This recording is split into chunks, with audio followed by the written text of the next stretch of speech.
But Japan has a very deep respect, honor, culture, and their own history and culture run very deep.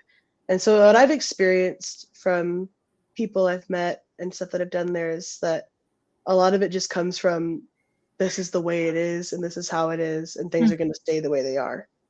Especially when it comes to religion and Buddhism and Shinto being the top religion there. So it's interesting, yeah, because like it's also not that Christians are non-existent. There is a less than 1% population there. Tokyo is booming with Christian young adults now. I see Wow. online all the time. There's events that have started to pop up, Nice.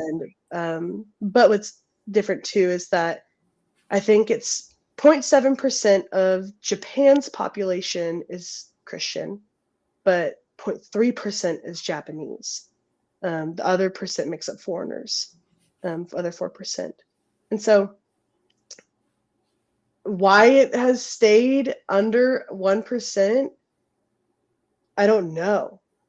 But I've seen that number grow since I started looking into missions in Japan in 2020 when it was 0.1% of the Japanese population was Christian, and now it's 0.3. So that's really cool.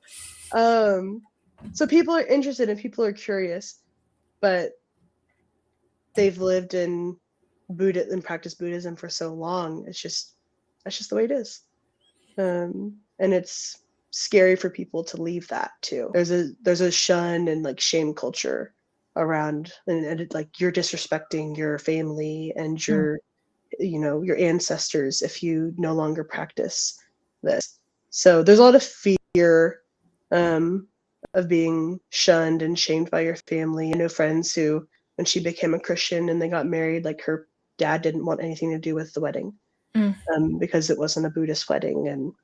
And so it's, and like, people becoming Christians and then they're kind of treated differently at work kind of thing. And you're not allowed to talk about it and stuff. So I think there's just a lot of shame and the way, fear of disrespecting and all that kind of stuff. So the people who are Christians, it's a very bold thing to do, to become a Christian and publicly proclaim that. So people are just scared, I think, a little scared.